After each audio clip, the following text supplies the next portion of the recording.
absolutely not. Do not look into this. Are you crazy? I got the message loud and clear.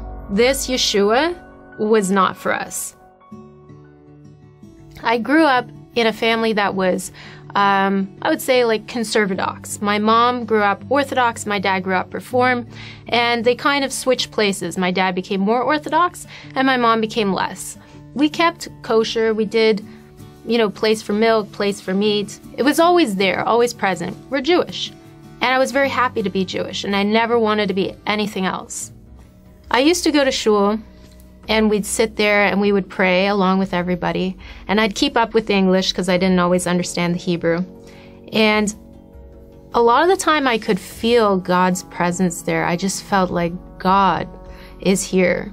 But then I would go and I would pray and I wouldn't hear back. I liked synagogue. I loved the liturgy. I loved the tradition. I liked even keeping Shabbat, which, isn't always popular. But I liked it. But there's a certain emptiness that was there. It's like, there wasn't power. We always talked about God theoretically, but not personally. And I was so hungry for that because that's what you see in the Tanakh. There came a point after my bat mitzvah where it was just so clear that I kept praying all the prayers and I wasn't hearing. And I started to ask God, why? Why is that? And that summer, a cousin of mine came to visit. She'd just become a believer in Yeshua. And then she started talking to us about, Yeshua, could he actually be the Messiah? Really? I mean, what? Jesus is Yeshua? Jesus could possibly be the Messiah? It just seemed so... What? Something went off in my brain like, well, we're waiting for the Messiah. What if he is? How can I find out if he is? I went to church with her once, just because I was curious. And it was crazy.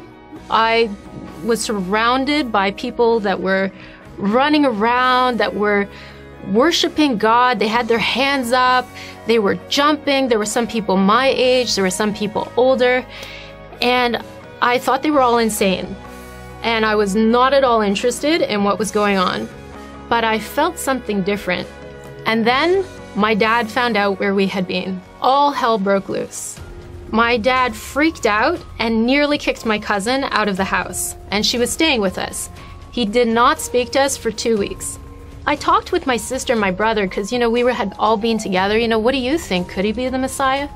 And my sister was horrified. It was like I just asked the most horrible thing ever, and I could feel this wall come up like, absolutely not. Do not look into this. Are you crazy? She said to me, go and look into our own religion. You don't even know enough yet to even think about this. So I started on a path to become Orthodox because I figured that was the way to know God. So I started to look into the prophecies. I wanted to find out, who is the Messiah?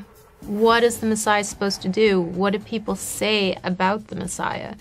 As I read, the one that stood out to me the most was a prophet like Moses, a prophet like Moshe, and that everything that he spoke, we would be responsible for doing.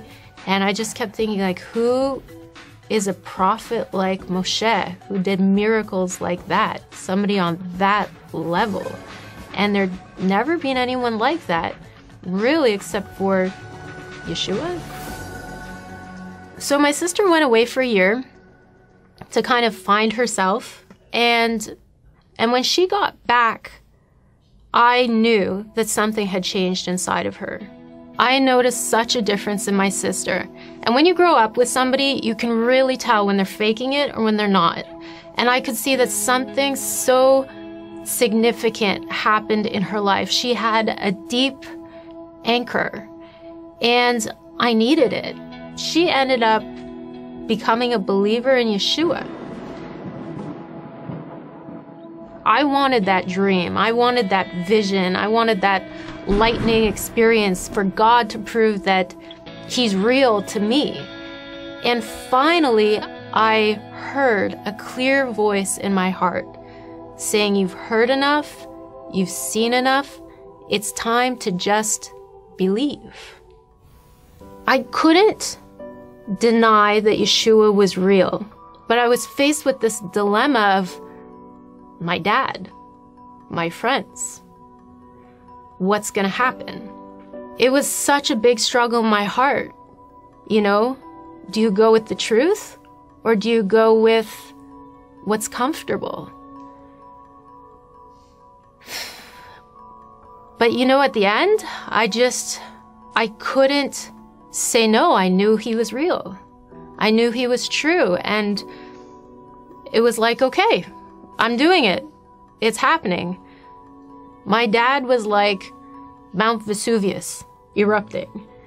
He was so hurt. You know, he took it very personally. Like, why are you betraying me? What did I do wrong? Your grandparents would be rolling over in their graves if they could hear this. You know, it would have been better if I was a drug addict than believe in Yeshua. Anything except Yeshua. Whatever the cost was, I figured it's worth it. I love my family more than anything, and I want them to accept me. But sometimes when you say or you choose a side, you have to choose it and you stand on it.